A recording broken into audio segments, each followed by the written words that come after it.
बिहारी गोपीजन वल्लभा गिरवरधारी यशोदानन्दना व्रजजनरञ्जना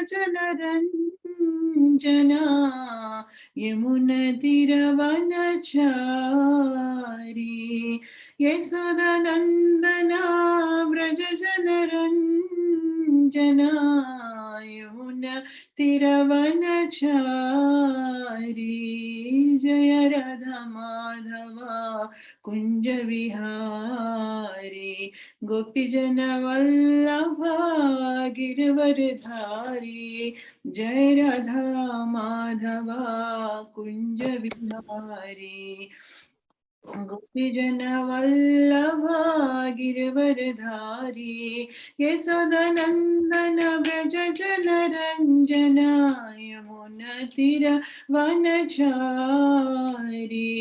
हरे कृष्णा कृष्ण कृष्ण हरे हरे हरे राम राम राम हरे हरे हरे कृष्णा कृष्ण कृष्ण हरे हरे हरे राम राम राम हरे हरे जय राधा माधव कुंज विहारी गोपीजन वल्लभा Girvardhari. I'm going to share the screen for Mangalachan prayers. So we will read Mangalachan prayers now. ॐ अज्ञानतिमिरन्दस्य ज्ञानाञ्जनशलाखया चक्षुरुन्मिलितं येन तस्मै श्रीगुरवे नमः. श्रीचैतन्य मनोभीष्टं स्थापितं येन भूतले स्वयं रूपा कदा मह्यं ददाति स्वपदान्तिकं वन्देऽहं श्रीगुरो श्रीयुतापदकमलं श्रीगुरून् वैष्णवांश्च श्रीरूपं साग्रजातं सहगणा रघुनाथान्वितं तं सजीवं सद्वैतं सावधूतं परिजनसहितं कृष्णचैतन्यदेवं श्रीराधा कृष्णपादान् सहगणा ललिता श्रीविशाखान्वितंश्च हे कृष्ण करुणा सिन्धु दीनबन्धु जगत्पते गोपेश गोपिका कान्ता राधाकान्ता नमोऽस्तुते. तप्तकाञ्चन गौराङ्गी राधे वृन्दावनेश्वरी वृषभानुसुते देवी प्रणमामि हरिप्रिये. वाञ्छकल्पतरुभ्यश्च कृपासिन्धुभ्य एव च पतितानां पावनेभ्यो वैष्णवेभ्यो नमो नमः. जय श्री कृष्ण चैतन्य प्रभु नित्यानंद श्री अद्वैत गदाधारा श्रीवासादि गौरभक्त वृंदा. हरे Krishna Krishna Krishna Hare Hare Hare Ram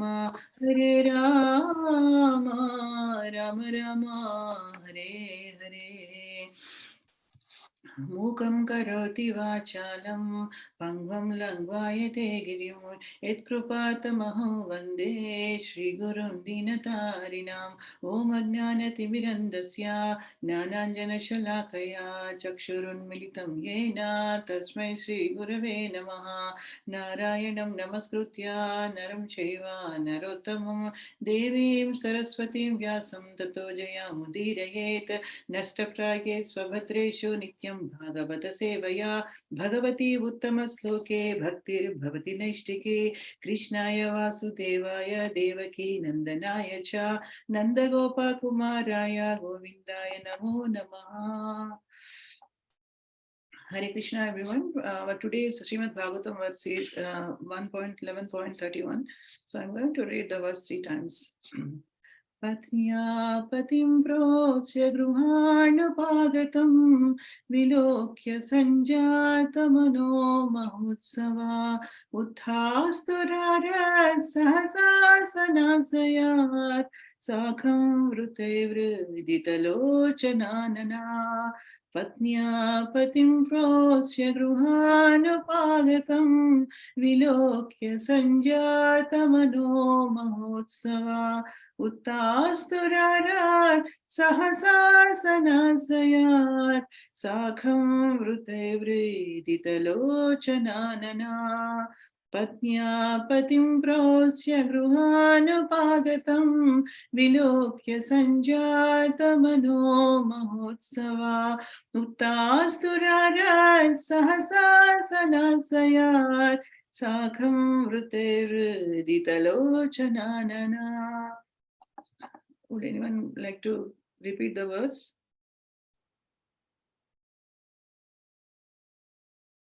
I can try, Mataji. Sure, Prabhu.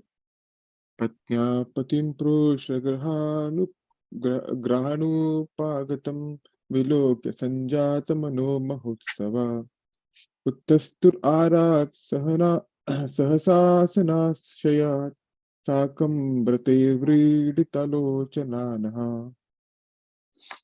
Excellent, Prabhu. Thank you so much. Anyone would like to read? Anyone else wants to repeat the verse? Hare Krishna Mataji. Hare Krishna, Prabhu.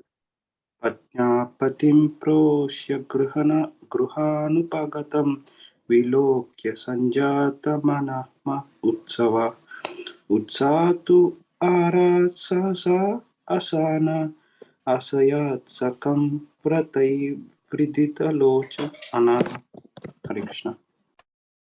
Thank you, Prabhuji. Thank you so much. Anyone else want to read?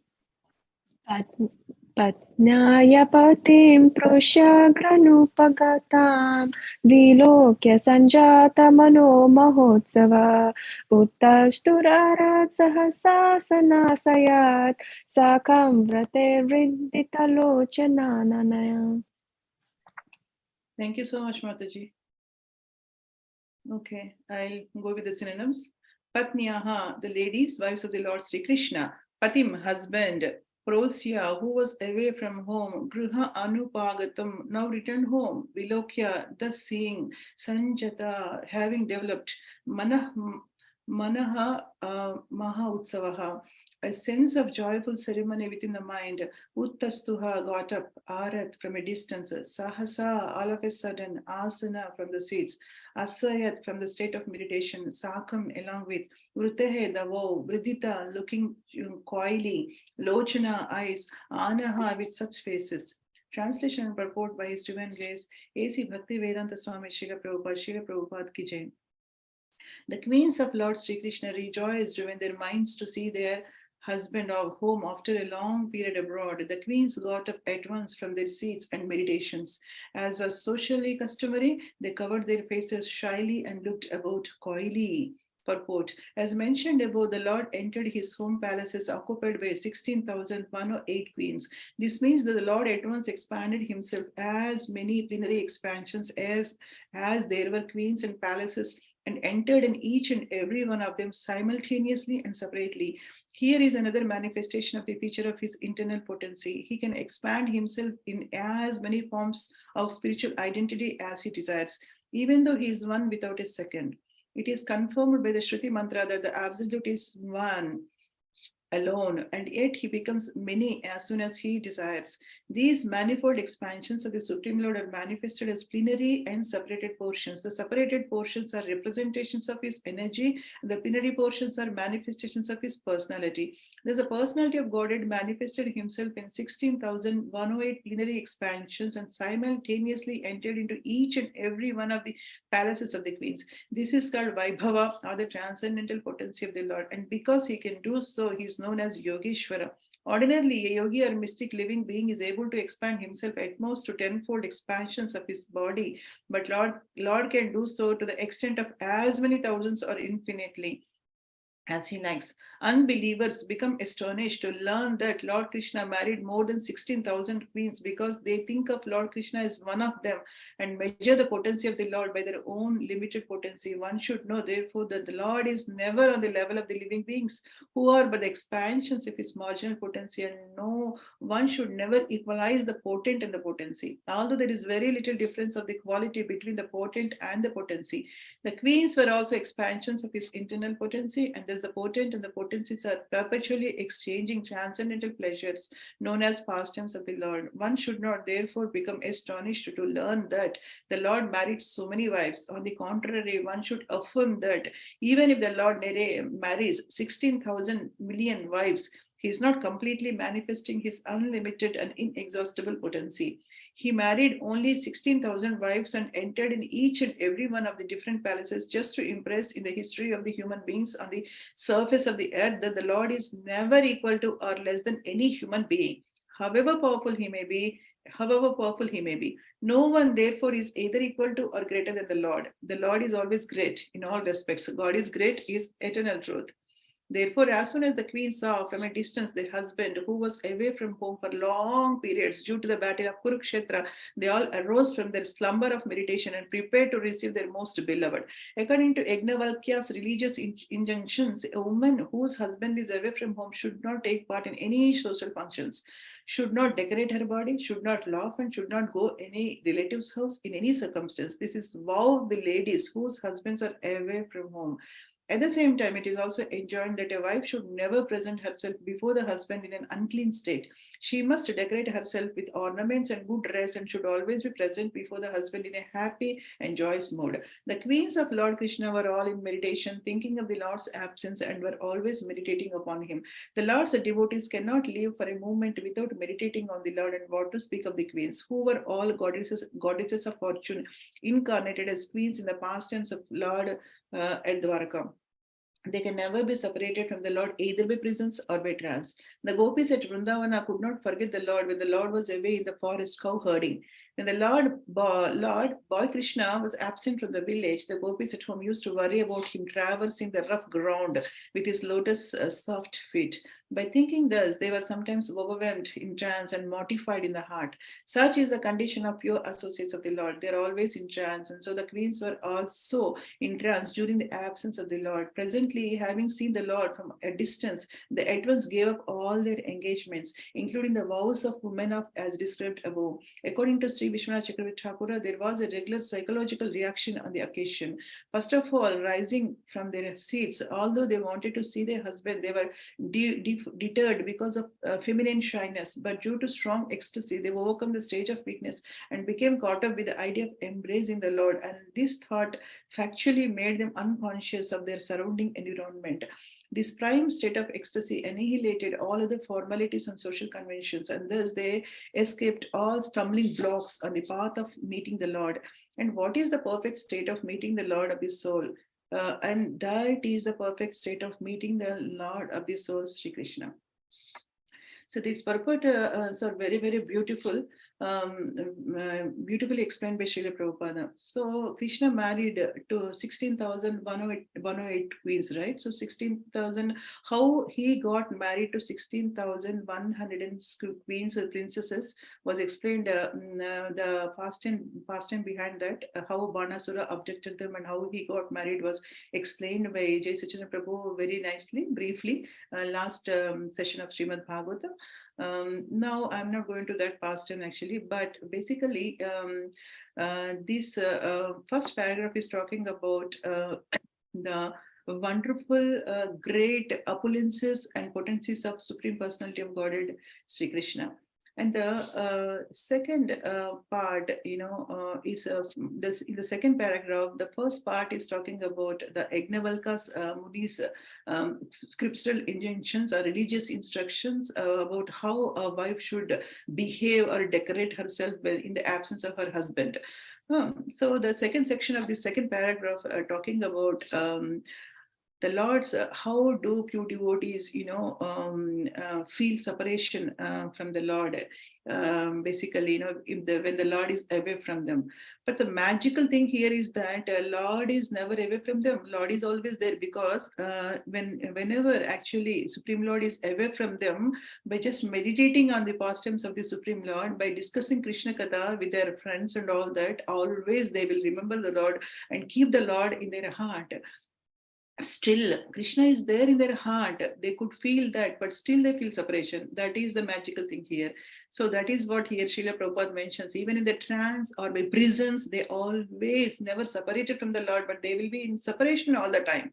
So it is very hard to understand these, emotions of the bhava or prema level for an ordinary, at least soul like me. And moreover, actually, I'm not qualified to speak about this topic also. I don't know anything about Krishna. Truly speaking, I don't know anything about Krishna. But, whatever is there in the Srimad Bhagavatam, I just want to read because I got this service opportunity.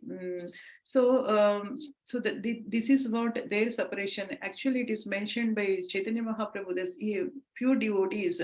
They won't be able to separate even a single moments of separation from the Lord. So how do actually gopis, when we see, because I'm going to this part first, because the translation here is related to this topic today. So from this section, I want to focus first and then go to the first paragraph. So here, two things are mentioned in the whole paragraph. One is separation from the Lord. The other one is union with the Lord. Okay. So in both the cases, they will be in separation. That is a different thing, actually. But here, when we observe Krishna, he's mentioned that Krishna, when he goes, even for a forest to cow herding and all that, still the gopis were not able to feel not able to feel his presence. I mean, they will feel separation from the Supreme Lord. It's just a matter of a day. He goes in the morning, he comes in the evening, but still they feel lots and lots of separation for the Supreme Lord. This is the state of pure devotees of the Lord. Movement of separation they cannot. How do they meditate on the Lord when Krishna goes to the forest for herding cows? So how do the gopis meditate on the Lord is beautifully explained in Srimad Bhagavatam, 10th canto of Srimad Bhagavatam, 35th chapter. We are going to read some verses from that. And then the second topic is when they reunite with the Lord, what are their feelings? How do they feel?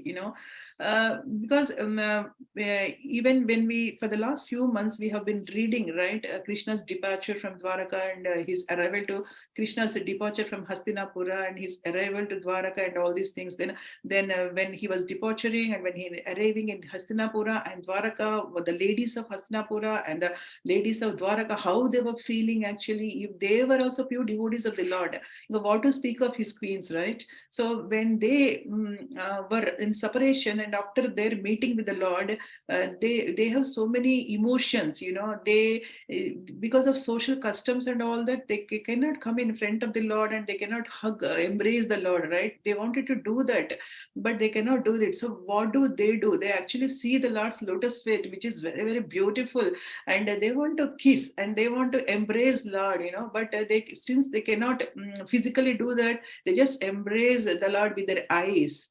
They can drink the nectar of the lotus face of the Lord with their eyes, and also they would embrace Lord, with their eyes. But if we could see actually in different places, like in the pastime of Brahmana's wives, right? So they were actually very, very pure devotees of the Lord, and their husbands were performing a very great sacrifice to satisfy Lord Vishnu, and they made nice bhoga preparation. So many items they made, and they made nice yoga bhoga preparation. But what happened actually when cowherd boys came and they told that Krishna was nearby in the forest. He came over there, and immediately they lost their senses. Actually, they were in trance and they were not able to bear a moment of separation from Krishna. They wanted to go immediately. They wanted to run and go to the Krishna immediately, leaving everything. So that is what their mental status, in this case, actually, Srila Prabhupada, what we read right now, he's saying that this kind of ecstasy, prime state of ecstasy, annihilated all other formalities and social conventions. So they were beyond that. Basically, they didn't even care that the sacrifice is going on and they should serve their husbands and all that. They left everything and they took all the bhoga because they heard that, oh, coward boys and Krishna and Balaram are hungry, so we have to go. And this is a wonderful opportunity for them to see Krishna in face to face. So they were waiting for this moment, and they just left everything. They took all the bhoga and they ran to the forest and they dedicated to the Lord their lives. So Krishna, of course, later convinced them that you should go and help your husbands in performing their sacrifice. They went back, but this is the state. They left everything. And what to speak of gopis in Vrindavan, right? Gopis in Vrindavan, when they hear about Krishna's flute and all that, they immediately ran from. They were actually engaged in so many different activities as gopis. They have their families, children, husbands, in-laws, and everyone were there, and they were involved in so many different activities. But whenever they just hear the flute, beautiful flute played by Krishna, immediately they leave everything and they don't think about their clothes and all this. All also, when it goes clothes, their saris will be loosened, their hair is loosened, everything is loosened, but they don't care. Actually, they just ran to Krishna. If somehow some gopi was not able to go, to see Krishna, then she leaves her body. She leaves. That is what the separation actually they have. So this is a pure devotion. We cannot even imagine, at least I cannot even imagine how this is going to happen, because we are here, we don't have that kind of separation at all. And this separation topic, we have been discussing so many verses previously also. So they have, so this separation and union, both are so ecstatic conditions of pure devotees of the Lord, and emotions are maybe same, maybe same. That is what is a magic, because when they are in separation of the Lord, they could feel the same emotions like crying and discussing about the Lord, and so many things happens. And even in the union stage also, uniting, when they were united with the Lord, same kinds of ecstatic feelings they could feel for the Lord. So here it is mentioned, when the Lord is absent, when the Lord Krishna absent, how do they meditate on the Lord, and what do they think actually?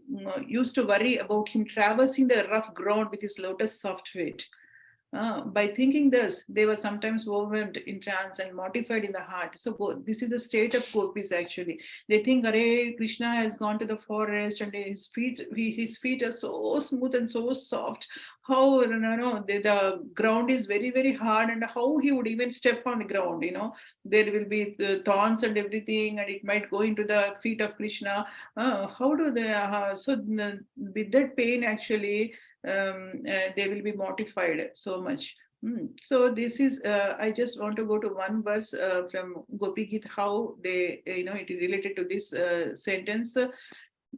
Chalasiyan Vrajascharayan Pasun Nalina Sundaram Nadade Padam Shilatrunankur Siddhatinada Siddhatinana Kalilatammana Kantagashyati. And dear master, dear lover, when you leave the cowherd village to herd the cows, our minds are disturbed with the thought that your feet, more beautiful than a lotus, will be pricked by the spiked husks of grain and the rough grass and plants. Not even thorns, spiked husks of grain. That's what they're thinking. So this is, their feelings, basically, when they, when we're meditating on the Supreme Lord, when he goes for herding cows. So now I'm going to actually read some of the verses from Srimad Bhagavatam. How would be their meditation on the Lord when the Lord goes for cow herding? So how do they, what kind of separation they will have for the Lord, and how do they even meditate on the pastimes? So this is from 10th canto of Srimad Bhagavatam, chapter 35. Here they're saying that whenever Krishna went to the forest, the minds of the gopis would run after him. and thus the young girls sadly spend their days singing of his pastimes. Although the gopis enjoyed direct association with Krishna at night in the rasa dance, during the day he went about his normal duties tending cows in the forest. At that time, the minds of the gopis would run after him, but the young girls had to stay back in the village and do their own duties. Thus, feeling in the pain of separation, they would sing about Sri Krishna's transcendental pastimes.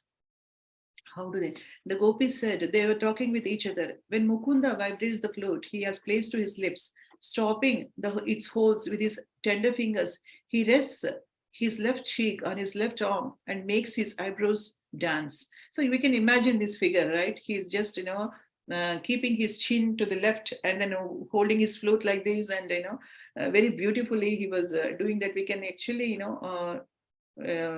make that form in our minds. At that time, the demi-goddesses traveling in the sky with their husbands, the Siddhas, became amazed.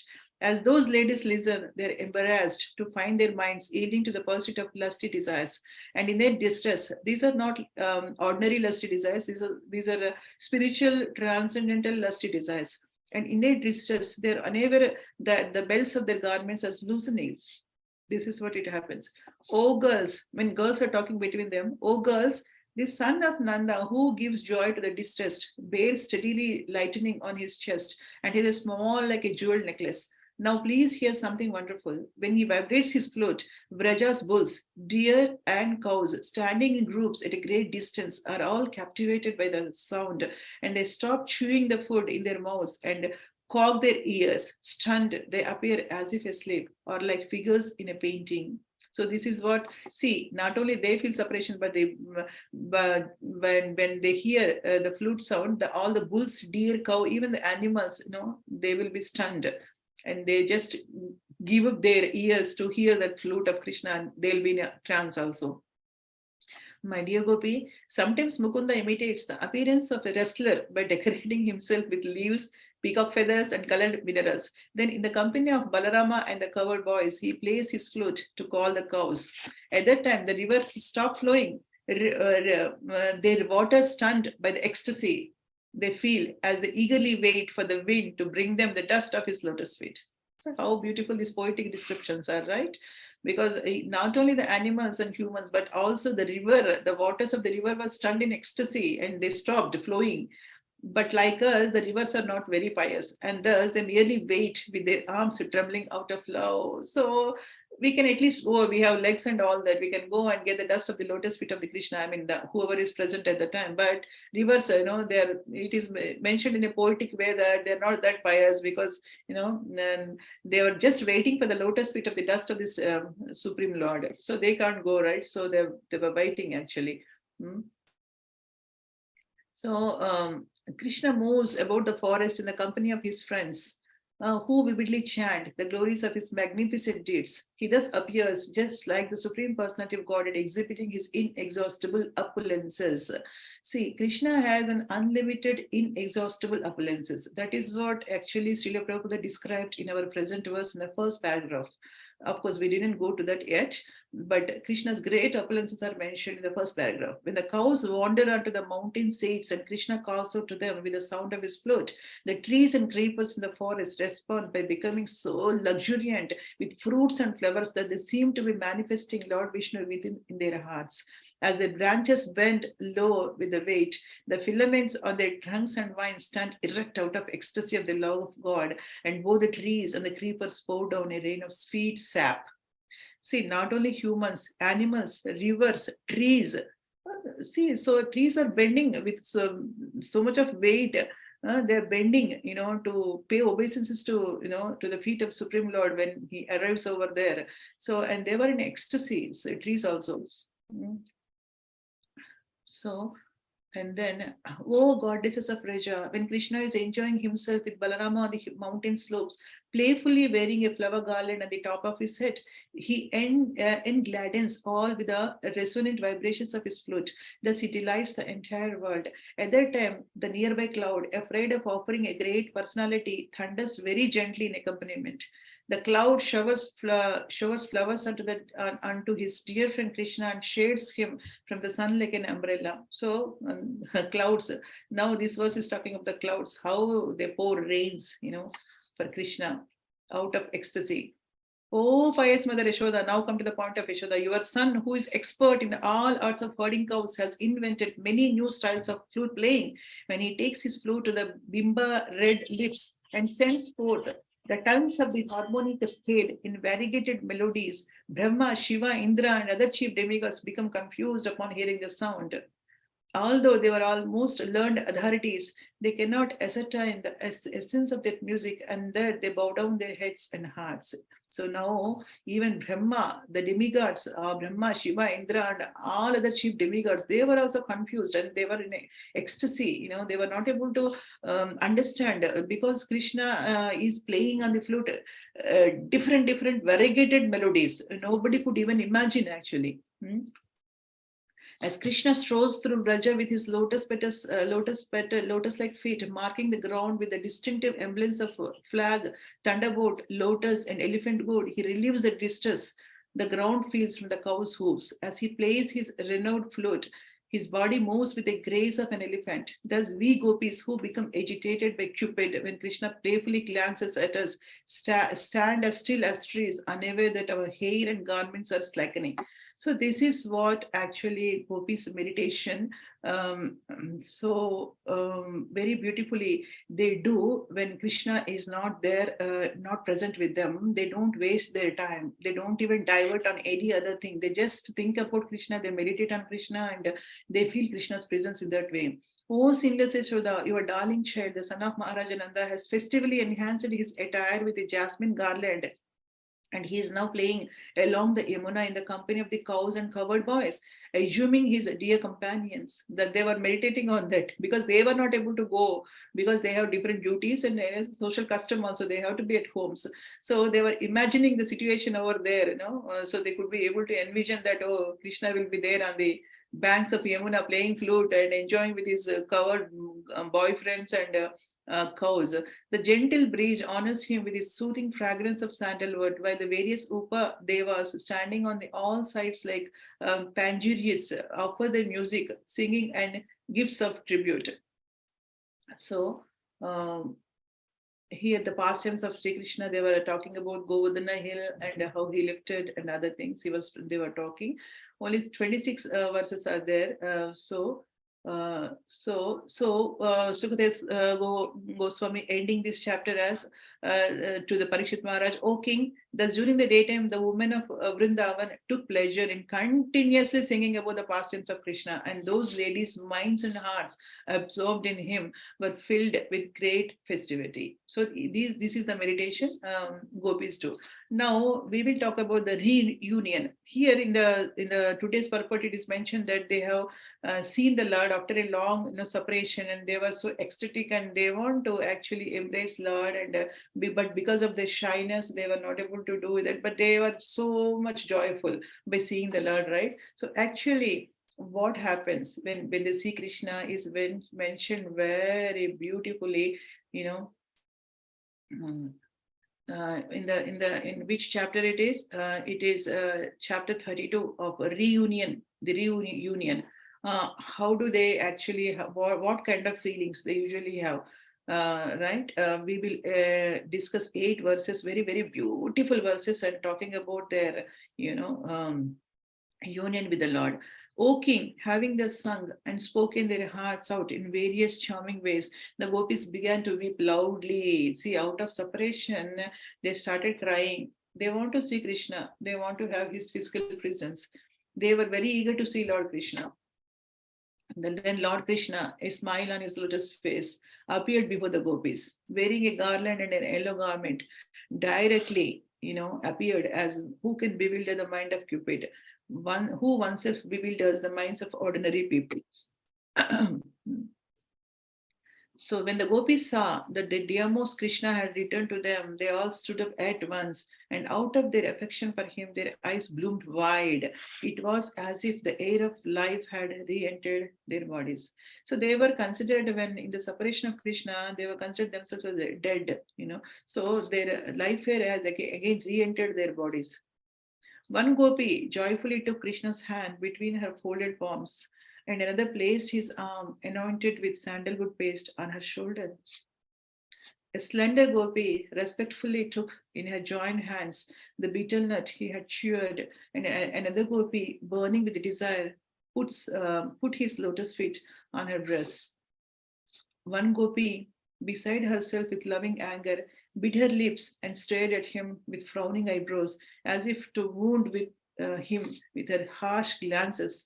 Another gopi looked with unblinking eyes upon his lotus face, but even after deeply relishing its sweetness, she did not feel satiated, just as mystic saints are never satiated when meditating upon the Lord's lotus feet. Srila Vishnu Chakravarti Thakur explains that the analogy given here of saintly persons meditating upon the Lord's feet is only partially applicable, since the ecstasy of the gopis felt when Krishna came back was actually unparalleled. Srila Vishnu Chakravarti Thakur reveals that this particular gopi is the most fortunate of all, Srimati Radharani. So she is the Srimati Radharani. One gopi took the Lord through the aperture of her eyes and placed him within her heart. Seeing with the eyes, and with their eyes, actually they could see the Lord, they could embrace the Lord, they could put the Lord in their heart, everything they can do with the eyes.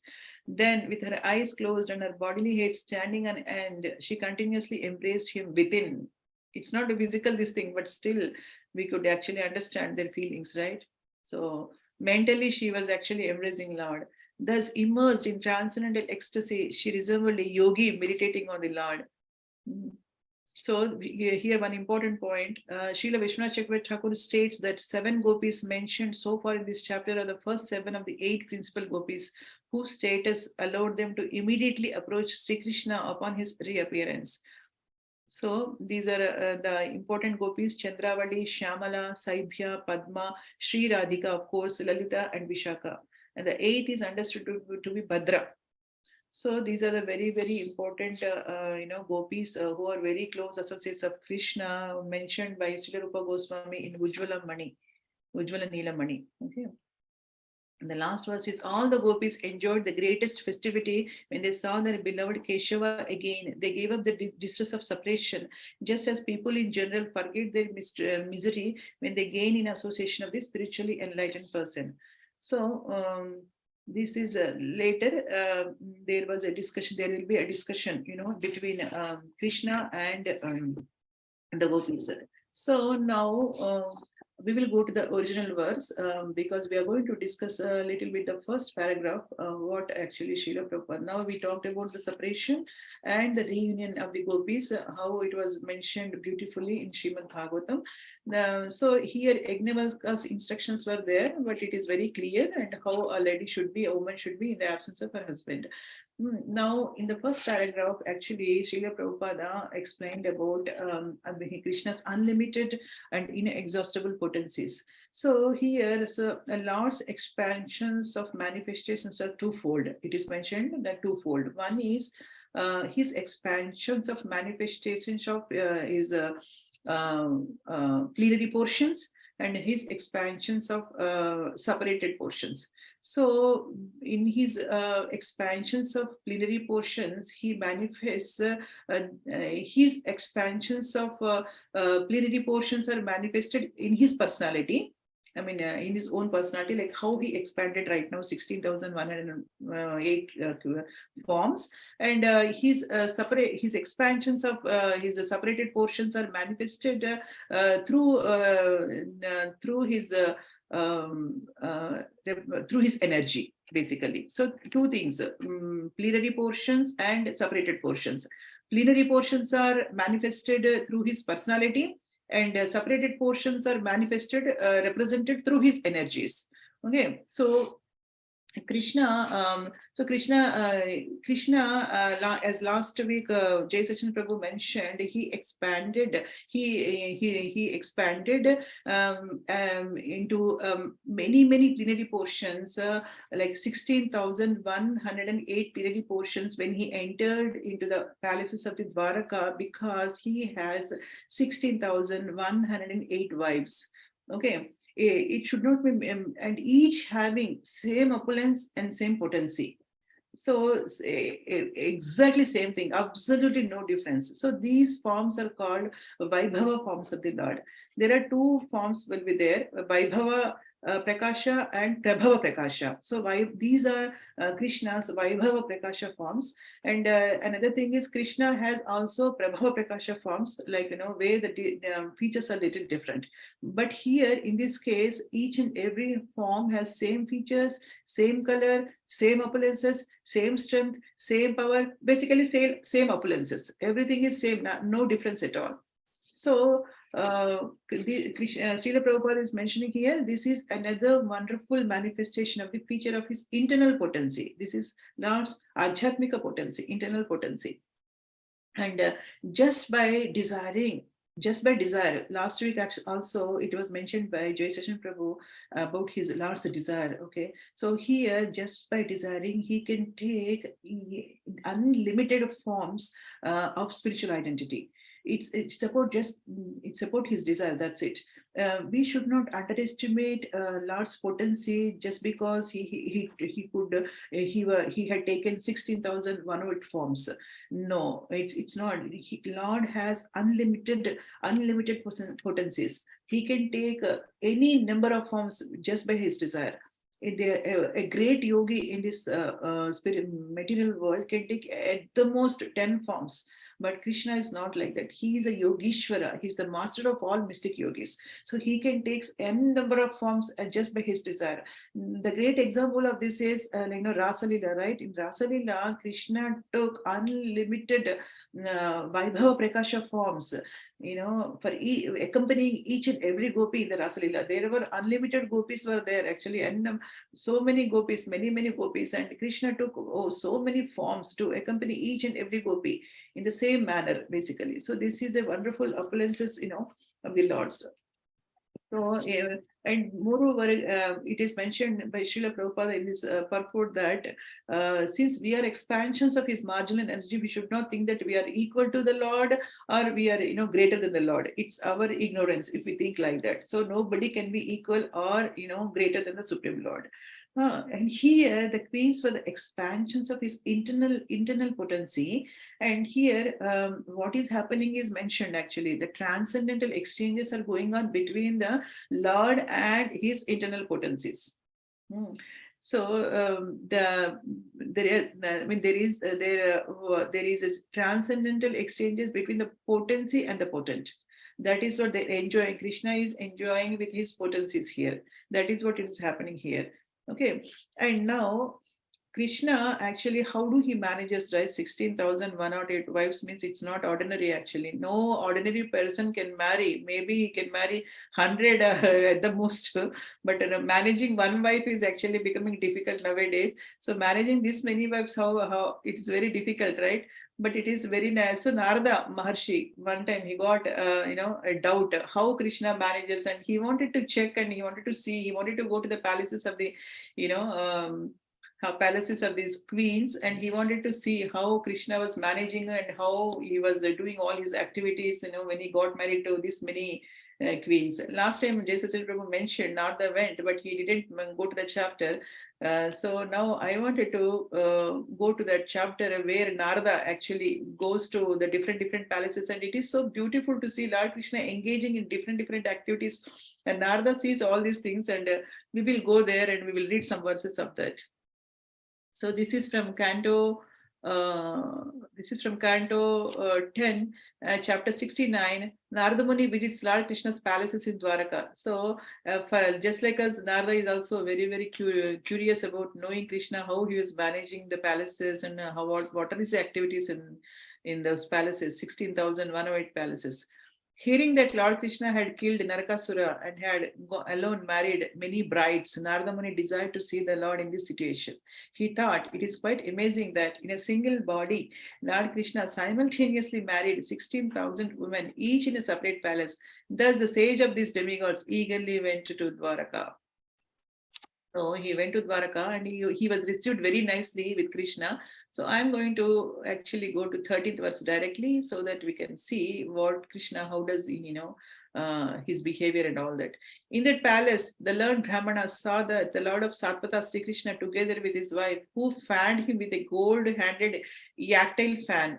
She personally served him in this way, even though she was constantly attended by 1,000 maid servants equal to her in personal character, beauty, youth, and fine dress. So Krishna's wives are serving personally to Krishna, even though they have so many maid servants. They want to serve Lord Krishna.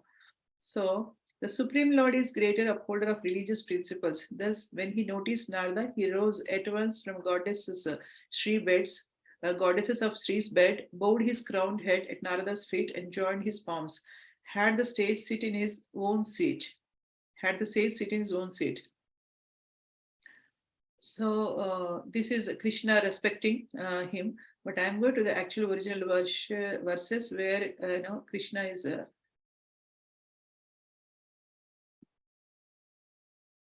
So this is the important verse we will read. Now I have seen your lotus feet. After seeing Krishna's lotus feet, after he was respected very well by Lord Krishna, Narada is saying, now I have seen your lotus feet, which grant liberation to your devotees, which even Lord Brahma and the other great personalities of unfathomable intelligence can only meditate upon within their hearts, and which those who have fallen into the well of material existence resort to for deliverance.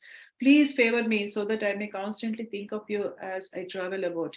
Please grant me the power to remember you. Narada then, here it is, it's so nice to hear. Narada then entered the palace of another Lord Krishna's wives, my dear king. He was eager to witness the spiritual potency possessed by the master of all masters of mystic power. So he wanted to actually witness the spiritual potency. He wanted to see the Lord's opulences, how he was, investing his potencies. There he saw the Lord playing a dice with his beloved consort and his friend Uddhava.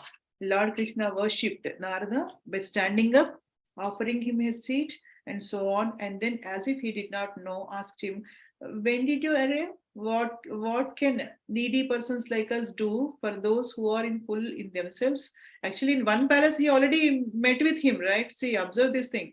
Already he was respected by Krishna, and he offered some prayers. Everything was done, but still, when he went to the other palace, he just without knowing any, as if he didn't know anything. Actually, Krishna is omniscient. He knows everything. He knows that Narada came to see his spiritual opulences and all that, but still, he's saying, when did you arrive? What can needy persons like us do for those who are in full in themselves? See, what is the glorification of Krishna? In any case, my dear Brahmana, please make my life auspicious. This address, Narada was astonished. He simply stood up silently and went to another palace. So this time, Naradaji saw that the Lord Krishna was engaged as an affectionate father petting his small children. From there, he entered another palace and saw Lord Krishna preparing to take his bath. So, in one place, the Lord was offering oblations into sacrificial fires. In another place, worshipping through the 5 Maha Yagnas. In another, feeding Brahmanas.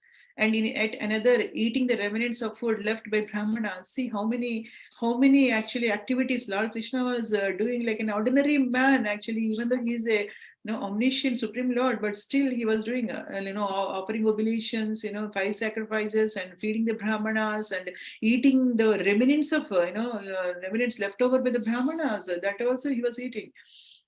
Somewhere Lord Krishna was observing the rituals for worship at sunset by refraining from speech and quietly chanting the Gayatri mantra, and elsewhere he was moving about with his sword and shield in the area set aside for sword practice. Wow.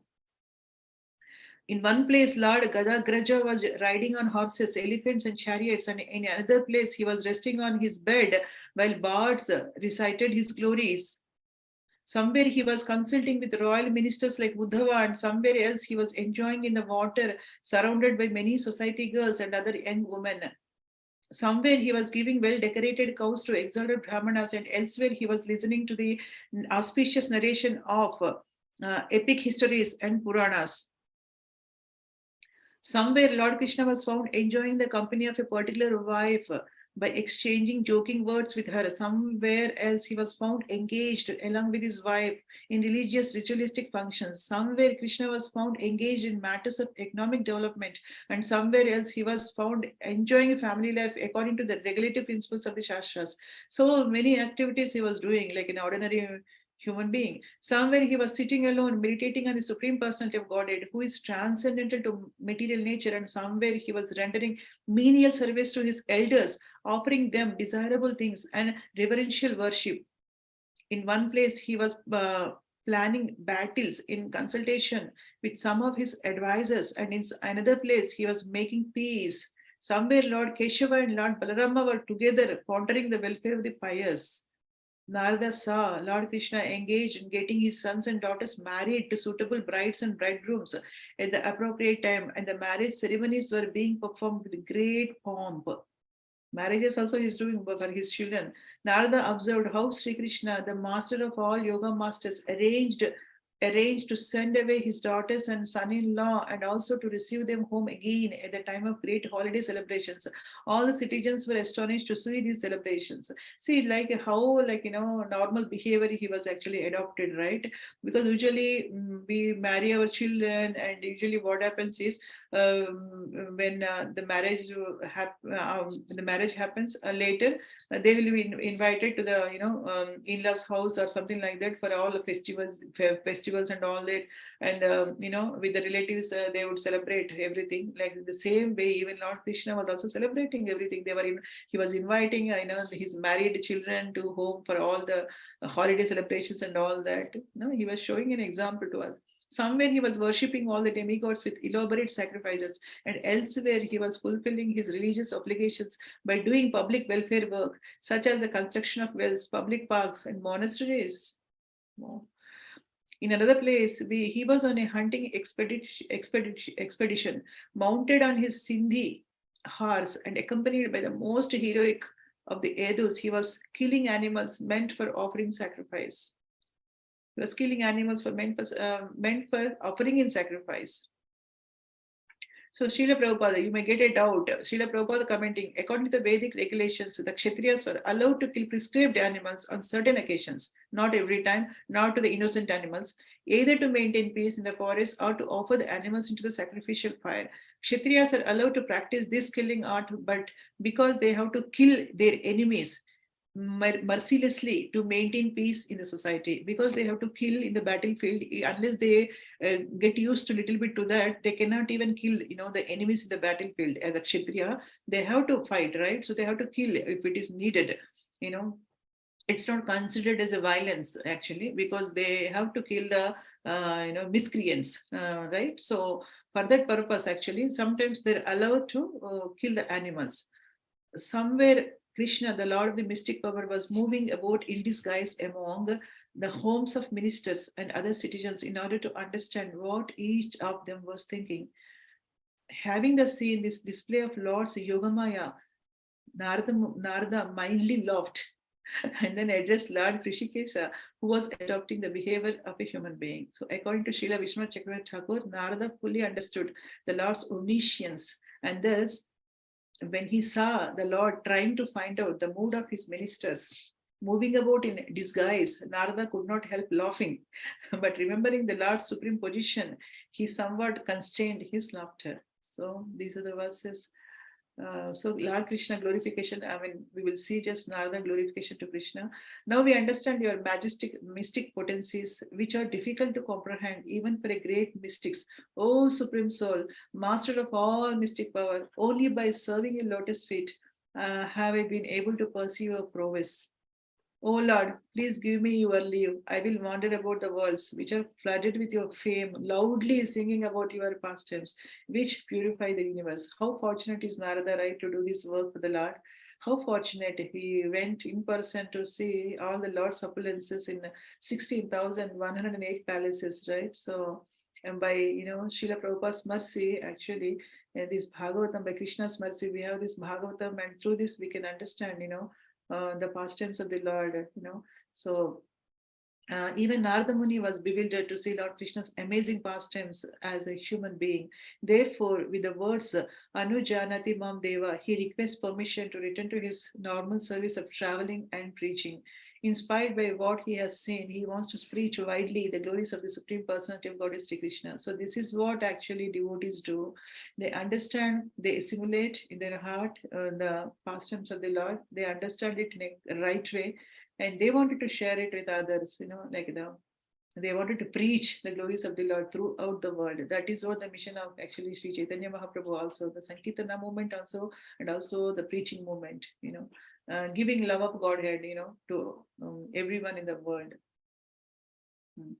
So this chapter will be done. So yeah.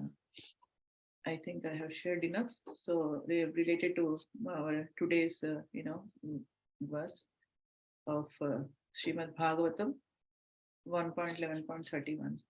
Thank you so much, dear devotees. I'll stop sharing screen here. Yes, we can actually, stop over here. So, Dhanyavad Pranam to everyone. Thank you so much for tolerating me. Hare Krishna.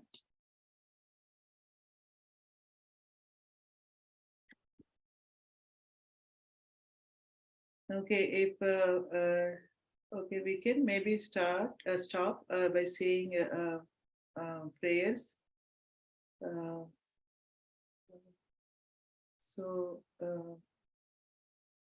I'll say Vansha Kalpatarvyascha and maybe we can end. Narottam Vilas Prabhu, are you there to stop the live? We will wait to hear from Narottam Vilas Prabhu. Vansha Kalpatarvyascha. I'm here, Mataji. I'm here.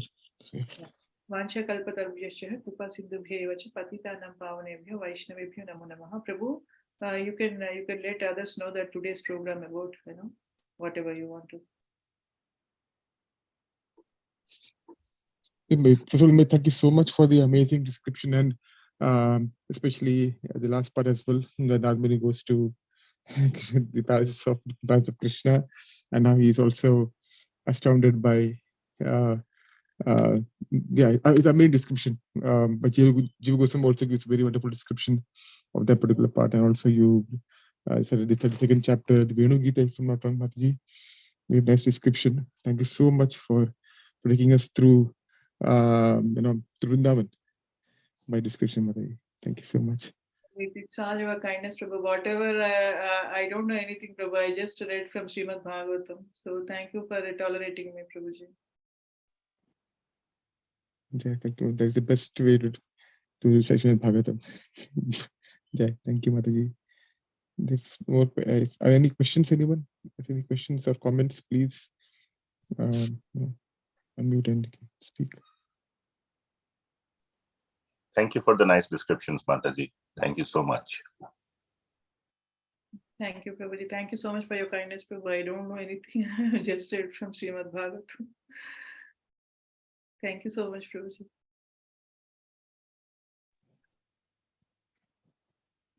Okay. Thank you so much for joining. Please join us today afternoon for the Sunday feast. We have a very special guest coming to the temple. His Holiness Krishna Chaitanya Swami Maharaj. So yeah, he's a very, very wonderful devotee, and it's a very amazing kirtaniya as well. So it's going to be amazing kirtan in the temple post Sunday feast. Please do join. Thank you so much. की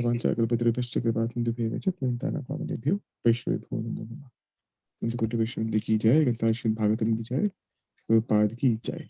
Hare Krishna, everyone. Thank you so much for joining.